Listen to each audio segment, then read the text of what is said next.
if ever you're coming across, you know, a set of Muslims that are black, don't ask them how long they've been Muslim for. Not every black Muslim is a revert. Hi guys, welcome back to my channel, and if you're new here, welcome to Everything Aish.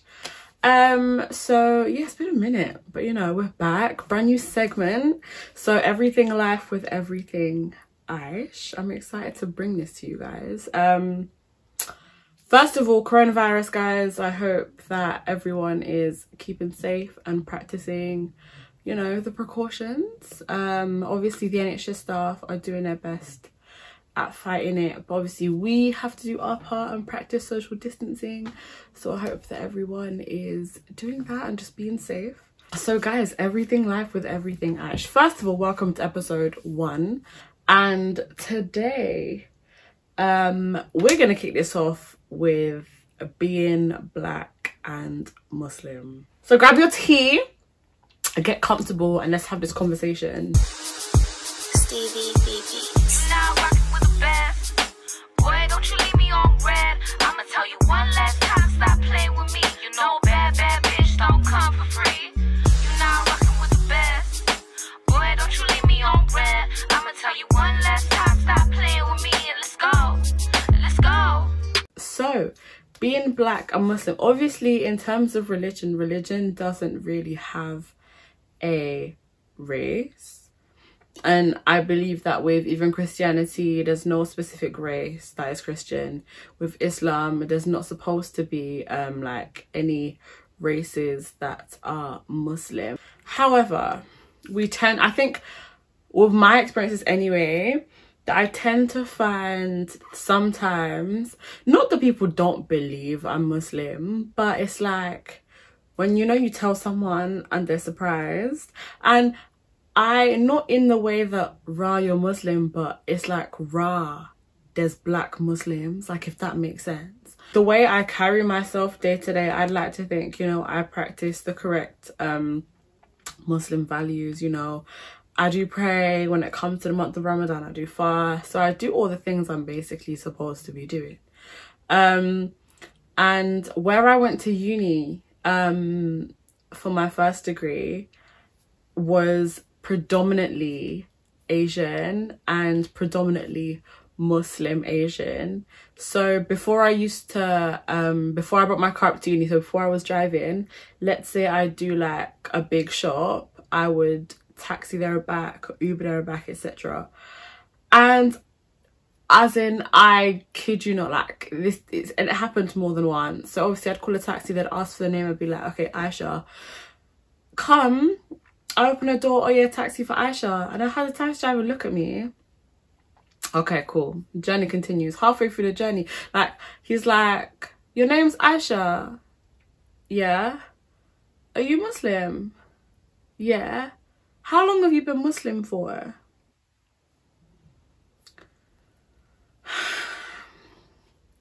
And it's like, okay, so I've told you I'm Muslim, but because maybe I'm not Asian, you've come to ask me how long have I been Muslim for, and it's like, my whole life. My parents are Muslim, my grandparents are Muslim, my family is Muslim. Like, why is that? Oh, so do you fast? Yes. So do you pray? Yes. And it's like, am I now gonna start reciting the Quran to you? Like, am I gonna have to sit here and like, what, prove to you like I'm Muslim now? And it's just one of those things. And I just kind of sit here and I'm like, come on. And it happens like quite a lot. Like, I remember in my third year, so my final year, which is last year, I was working during Ramadan. So I worked for my student union, and they held like a massive iftar. And I was working the event, right? So I was doing like tech and make sure like the microphones and stuff were working, so when people were speaking, the sound would make sense. I was just sitting there doing my job, like by all like the tech stuff. I had a girl, and she was coming up to me, she's having a conversation about Ramadan. She's like, yeah, you know, I'm finding fasting like really hard. I was like, oh yeah, like me too. Like, I'm with my family as well. Like, I was telling her, you know, the days are longer, it's hot as well, and being in uni, like trying to find that the schedule that matches, you know, trying to pass my time correctly. And I'm like, we're having a back and forth conversation, and then she proceeds to ask me, what religion are you? And I'm just here thinking, sis, sis, like, I've just had like a full conversation with you about Ramadan. Okay, you then come to proceed to ask me what religion I am, bearing in mind I had my turban on and everything, and I was here like, huh? I'm like, I'm Muslim. She's like, oh, what's your name? I was like, my name's Aisha. But it's like, why if I tell you I'm Muslim is my name the next thing you ask me? Like, I'm lucky enough to have a community where I live that is Black Muslims and Ugandan Muslims specifically. So I've had that sense of community growing up. So growing up, I was around Black Muslims more than I was around like Asian or Arab Muslims, for example.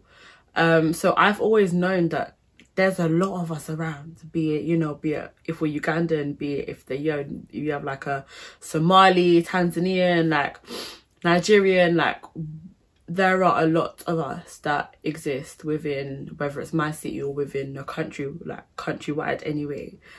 And so it's still so surprising to me that we get to like 2019 and people are still asking me like say I don't make it obvious to you, like say my name isn't Aisha, like the wife of the Prophet Aisha, like say we're not having, you know, these conversations and I'm engaging to you like with the knowledge of someone who would be of the religion. And I just feel like, listen, if ever you're coming across, you know, a set of Muslims that are Black, don't ask them how long they've been Muslim for. Not every Black Muslim is a revert. In terms of like being Black within Islam, it's always like you have to like prove it to people. So someone's asked you, okay, are you Muslim? Yeah, cool. Then they proceed to ask you, so can you read Arabic? Well, yes, because I pray. So I feel like in order to be able to understand, I had to read it to learn what I was supposed to have said. And obviously in prayer, adding like second surahs and stuff, in order to learn them, I would have had to have read them in the first place.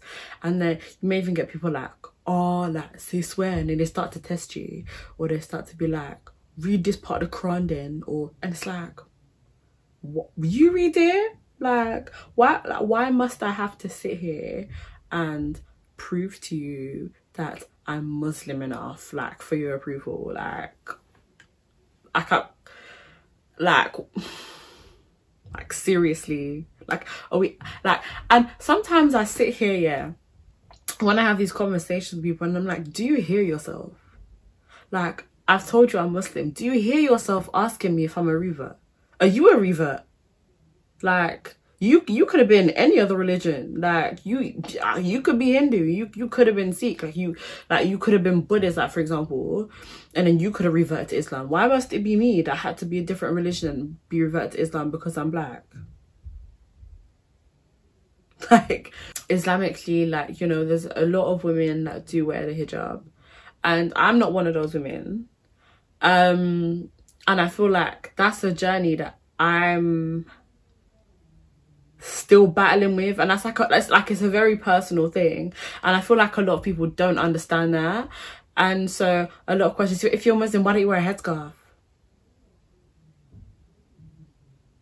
I get this a lot, even within my own community, which is like, and it's one of those where it's like, it's annoying, because I just feel like as Black Muslims, like, can we not stick together? Like, as if that is the deciding factor of the whole religion.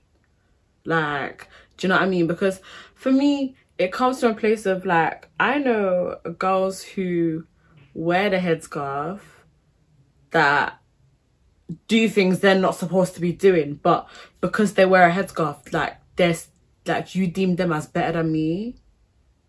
Okay. And it's one of those where it's like, you can feel when people are judging you. Like, I could go somewhere, let's say with my girls, some of them are wearing headscarves, some of them aren't, or whatever, or someone would come and obviously they wear maybe like a full jilbab, or like They may wear, you know, like more than just like an abaya thrown on top, and you can feel them judging you, and you could like, and it just makes you uncomfortable, not because like you're just undecently, like I could just be wearing, you know, like a pair of jeans and like a nice top, nothing showing, my legs aren't out, my arms aren't out, my chest isn't out, but I just haven't covered my head. But you just feel like people are looking at you like, why would she wear that? And it's like, even though I don't wear hijab, I don't think I dress badly, I don't dress inappropriately, I don't dress in a way that would be deemed like disrespectful to anyone. Like, and sometimes I feel like they have like this elitist mentality that they think, okay, because you wear a headscarf, you're better than me. But I don't, personally, I don't know what you do, you know, behind closed doors. That's obviously between, you know, you and God. And you don't know what I do behind closed doors. That's between, you know, me and God. So I don't believe it's right to judge someone based on them wearing a scarf and them not wearing a scarf. It's like, if I go to certain places, I'm gonna cover my head. If I go to mosque, I'm gonna cover my head. If it's Eid, I'm gonna cover my head. Like, I like, you know, when it comes to Eid, and I get to, you know, wear my abayas, and like, because I like to play with like the patterns and the colors and stuff, and I really get to dress up. And during the month of Ramadan, like, I like, you know, putting on turbans and stuff. Like, I feel cute. Like, I like, you know, dressing like that. It's not like, I don't hate it, do you know what I mean? The judgment, to me, it just makes it worse. Like, it just makes it more off-putting when people are just like, but why don't you wear a headscarf then? Just mind your business, like, low-key. Do you know what I mean?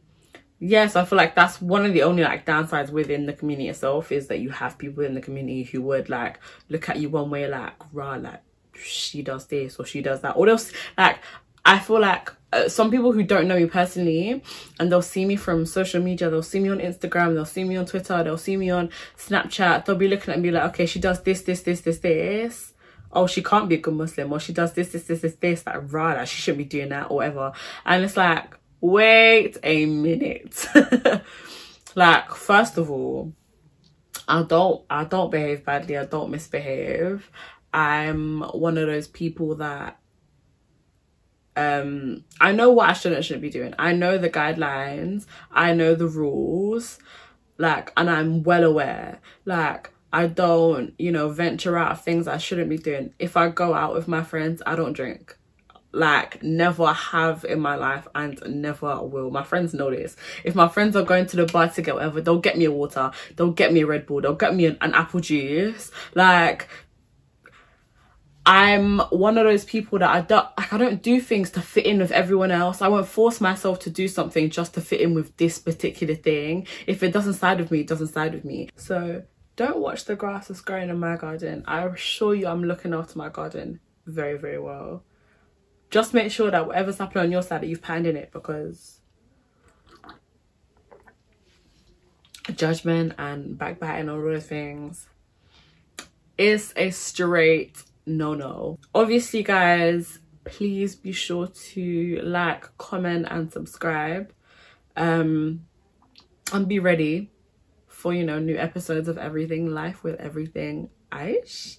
I even, for a few of them, I may even, you know, get like guests on, and that we can talk about, you know, different topics and stuff, because that might be like a good concept. But I really do hope you guys have enjoyed watching this video. Follow me on all my social media, they will be on my end screen. And yeah, thank you guys so much for tuning in to this episode of Everything Live with Everything Aish, and I will see you guys next time on my channel. Bye. You got a fella that you want, need some old school love.